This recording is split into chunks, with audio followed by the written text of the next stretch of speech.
So we have this entire skin here that we want to cover with the aluminum flashing. This right here is called aluminum flashing. It's used in roofing when you want a super thin piece of aluminum and you want it to be there.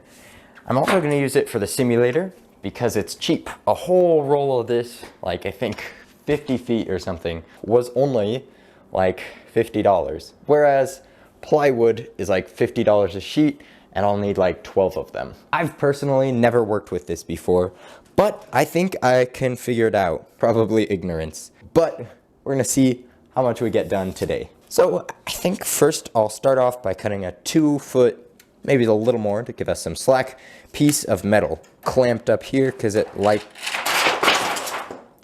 acts as a giant torsion spring and it likes to uncrumble.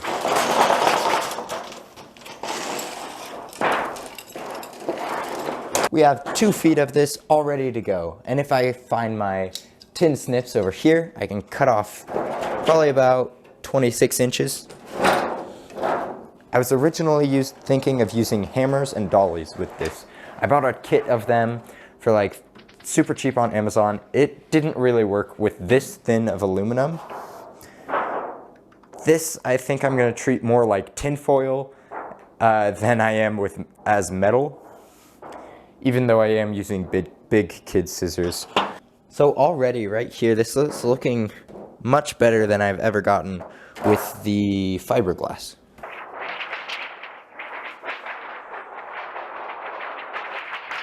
It even sounds like it's a fighter jet, which is pretty cool. I'm going to use this clamp and clamp it on right here. And now here's something that really gets to me. It pierces my soul. I have 2 choices. I can permanently fix this pretty good. I could like really rivet it in.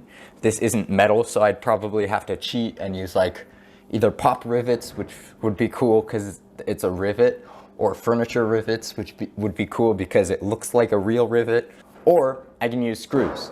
This is really where it gets me every time. A real airplane is all riveted together permanently. You can't just unscrew a few screws and have part of the plane fall off. That is what we call a bad design. Simulators, on the other hand, if you can get a few screws unscrewed and have easy access to maintenance, that's a great feature. That's something you really want. So now I'm given the choice between form and factor. And all of the experienced engineers will say, you really want to have this have good factor. That's the right one, right? Yeah, you want to have it to have good factor. You want to have it work. You want to have it operational. But right now, I kind of really like form. I want it to look pretty. I want people to come up to my simulator and be like, is this a real plane? Did you get this from a scrapyard? And I'll say, no, I built this. This is just a rant. So we're probably gonna do screws for now, probably forever, if we're being completely honest. And we'll go from there. Actually, I think what the perfect solution would be to have it easily removable with as little screws as possible, because the real, this part, at least for this part only, this part is actually carbon fiber in the real plane. So it's not formed metal. So I guess the fiberglass would be closer, but it gives me itches and bad days. So we're gonna work with this stuff. Partially because it sounds like a thunderstorm, and that's just really important to me.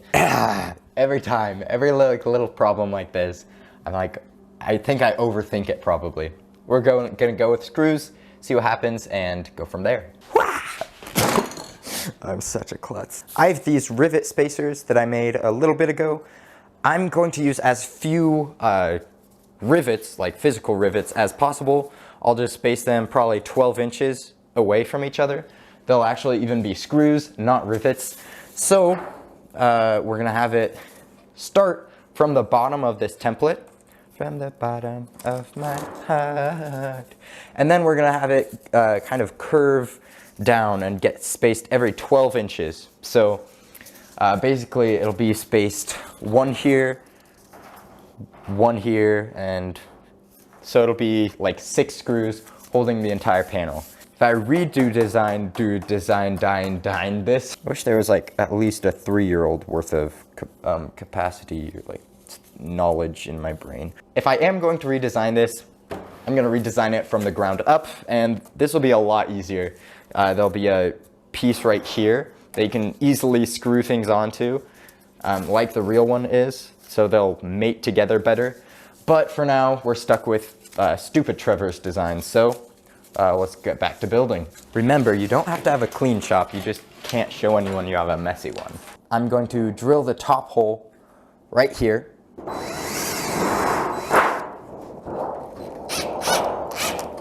This is some crazy stuff. If this was in a marching band, it would definitely like win a noisiest section award. So I think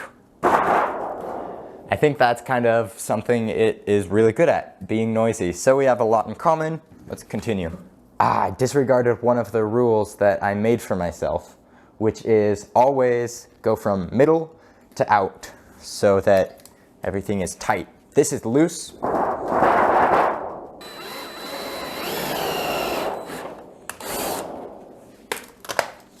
I think I'm gonna keep this nice, like aluminum polished look. I've seen airplanes look like this in the past, and I really like the polished aluminum look. Yeah, I think I'm gonna keep it like this. Love at first sight. I think a lot of simulators are painted white. It's a pretty standard simulator color, but I don't want to do that. I think I like this polished look. I think I like it, and I can apply decals to it. Kind of gives it like this is made, like kind of that vibe. I feel like if I painted it white, it would be disrespectful to the metal, who is so noisy. It wants to be known that it is metal. So let's go with that. Before we continue, I have something super nerdy and super awesome that I really love right here. So this actually has a little crater right here. So this you basically align right next to a rivet or like cleco or a screw, and then that gives you the centered position of 12 inches. So I can go from here to here, and that's 12 inches. So this is my homemade rivet spacer. I might do a separate video on how to make one that looks good, how to like 3D print one, stuff like that. But I just poked a bunch of holes in a piece of cardboard. So I don't think I'm a celebrity for that quite yet, but we're getting there. So if I have my rivet spacer, which I don't, I almost recycled it. So we have this screw in the middle. I want to screw 12 inches down. So I have this rivet spacer, and it's measuring 12 inches down on center. I have a little cutout for the screw. Then I mark that dimension, and then I can confirm it, put my hole in the 12-inch position, made a little arc, and I'm going to intersect it wherever the panel continues. I'm just going to repeat this process with the remaining screws.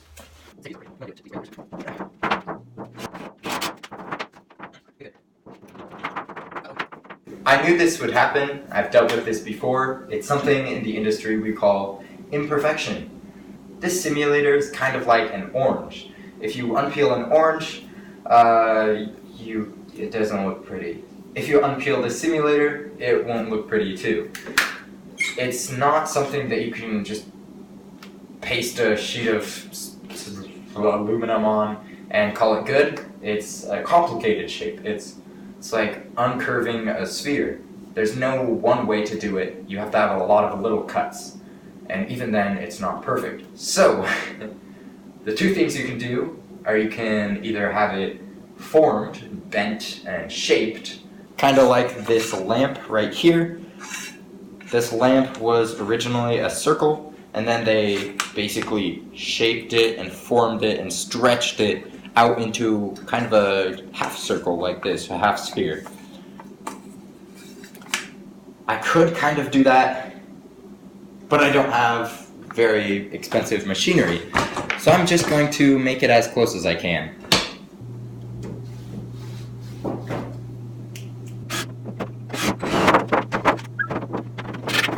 I just completed the other side skin, and now we're going to do this side skin.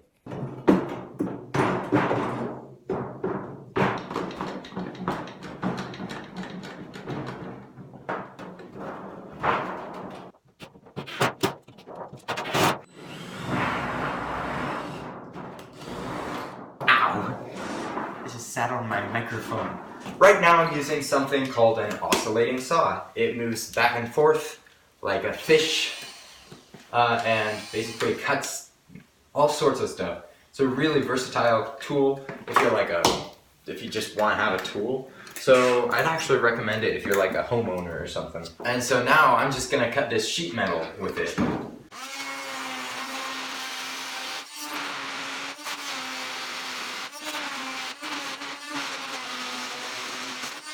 That gave it a pretty clean result, but it didn't give it a clean finish. That's just because it's aluminum and you gotta deburr it. That was exhausting and very loud. It was like a thunderstorm met a tribe of angry elephants, and it didn't go so well. So that's all over. I think most of the neighborhood is awake now, so I can probably just keep grilling, right? So that's the first panel. But the third panel, up on top, is going to be where all the magic happens. And by magic, I mean terror and chaos. So yeah, let's get started with that. But first, let me deburr this because I'm stupid and I know I will cut myself. Whenever you cut something like sheet metal, there are always little burrs left behind.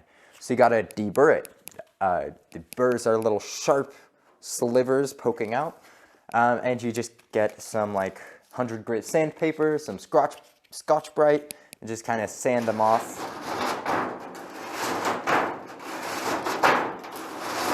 This surface right here isn't that clean. I just get a Scotch-Brite or sandpaper, whatever you're using. I can just sand down.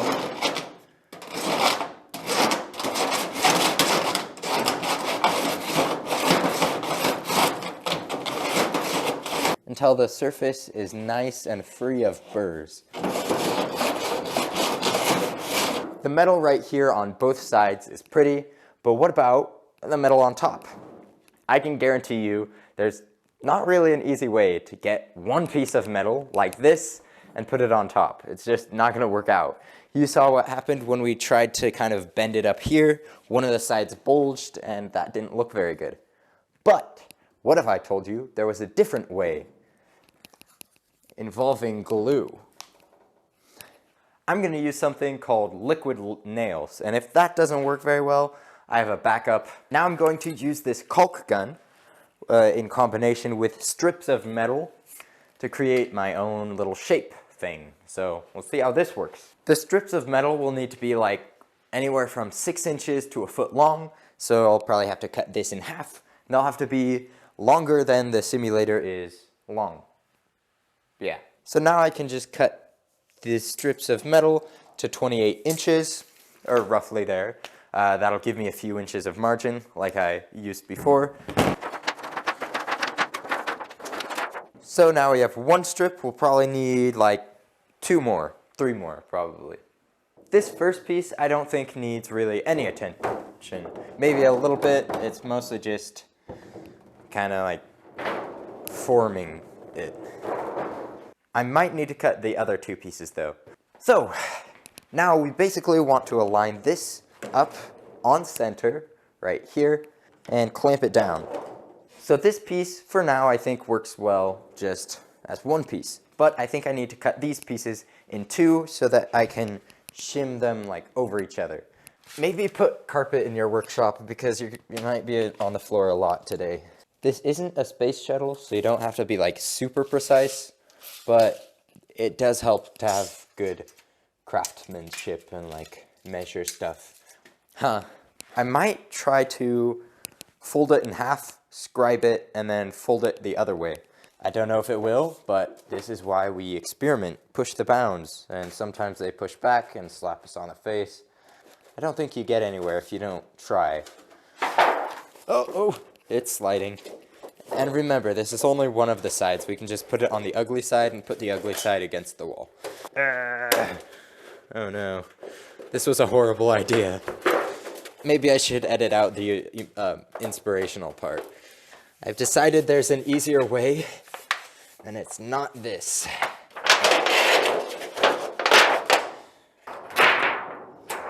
So much for folding it in half.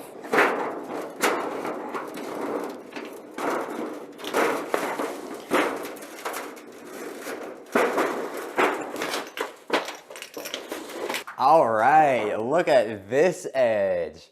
I think this is a professional grade edge that it looks hideous. So we have this one going right here. Then we have this one going right here. First, we'll screw this down, this first panel. Then we'll adhesive this together, just like a bead right here. Then once that's all good, we'll screw it down again, and then adhesive the bottom layer. I'm thinking that it should all be modular, so we can take this panel off in as few pieces as possible.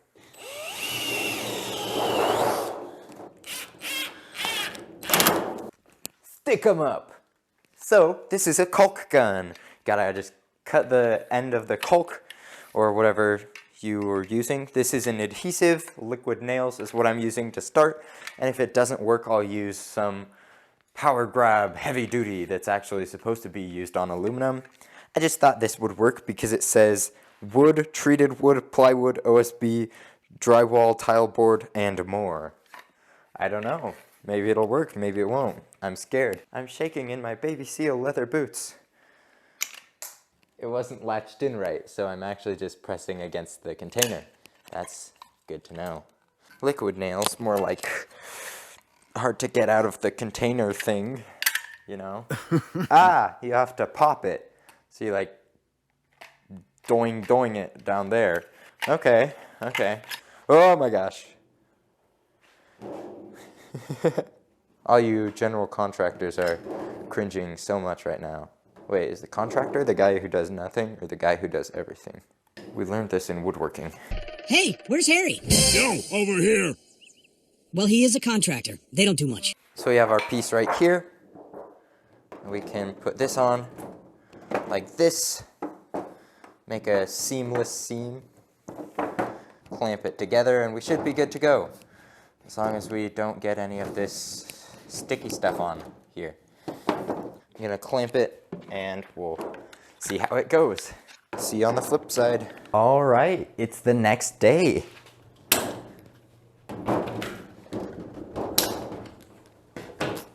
Look at this. Oh, so it looks like the liquid nail is not that great. Maybe less of a nail, more of a like, okay, I don't know what to think. Wasn't much of a nail, it was more of a like broken screw, so we're gonna try again.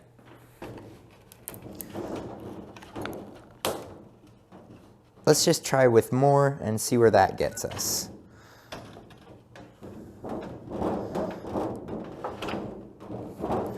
Because it does seem to be working pretty well up here, but I guess it doesn't work down here because it wasn't clamped very well. I think actually the best clamp we could use is these very strong magnets. So we'll clip one on the top, one on bottom, and that's gonna work. It might have even dented the surface, but we'll just go with it. We'll roll with the punches. Let's just kind of do the same thing on the other side, see what happens, and go from there. I did the best shooting I could, but this darn ammo wasn't good enough. Let's try the heavy duty stuff. Cha-ching.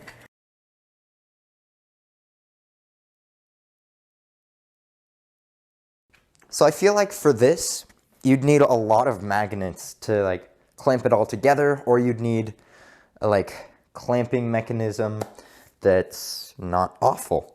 I feel like the magnet method would really work well. I'm gonna have to order some strong magnets, and I think the magnet method works really well because the aluminum isn't magnetic, so it doesn't like magnetize to it. So that's something that's really good about it. Now we just wait for it to dry and see what happens. All right, it's a day later. I've removed the clamps. Let's see how it goes. So this one, I finished off with some glue gun liquid nails, and it seems to be pretty attached. I'm not really testing it too much and like trying to break it, but it looks like it's holding up pretty well. It looks like everything is good, but this side That was a disappointment, actually. That was very disappointing. I would not consider this an instant grab. This is more like a gingerbread house. Maybe they filled this with frosting and not adhesive. I don't know, it could be a mistake.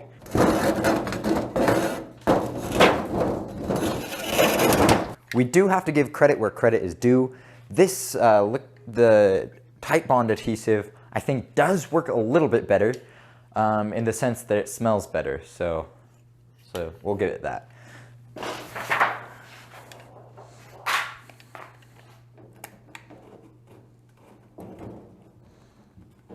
Then I'm putting this on.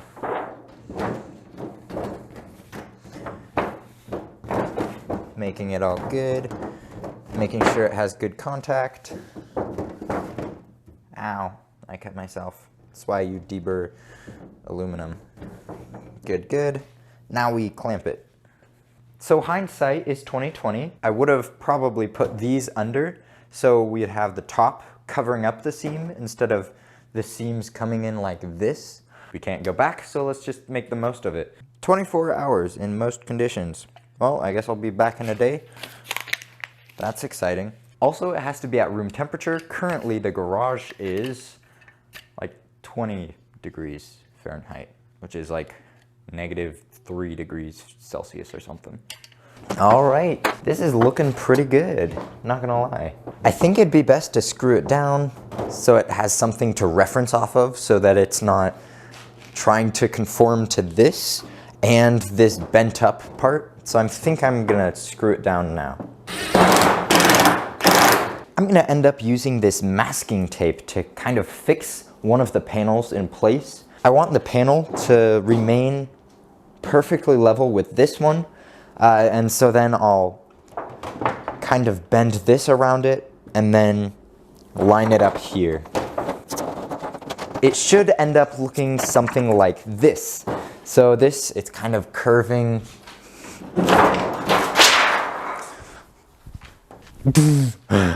Oh yeah, I forgot. Cutting this works with metal, like normal scissors too, as long as they're not like safety scissors. I guess I'm just using the big kid scissors, the like cool metal ones, because I want to feel cool. Normal ones work too. Don't use your mom's sewing scissors or she won't forgive you.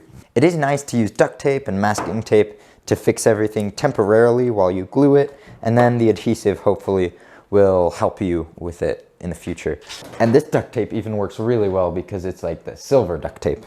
Haha, that probably gives you brownie points or something. If you look closely right here, I actually used duct tape right here just to keep it all folded down. I'm also going to use duct tape as kind of a clamp to make sure it's all consistent. Right here, there was a part that didn't get consistent. You can see this bend right here. So I think duct tape might help with that while it's sealing. So now we just attach everything and go from there. Oh, we have our adhesive. Now we clamp it and hope we didn't miss anything. I'm also kind of like pressing it through the edge inside just to make sure it's a like tight joint. And I'm just reinforcing it with the masking tape. Here we have it. We have the first metal coating of the simulator using roofing aluminum flashing. It's kind of fun to see how it goes from bad to like getting better with this curve. So it's really cool to see the progression of this, and I'm really glad I did it. Thank you actually so much for David. He gave this idea probably about half a year ago on how to do this. He's one of the Patreons, so he's one of the people that helps support this channel and support the 172. We'll get this drying and we'll come back.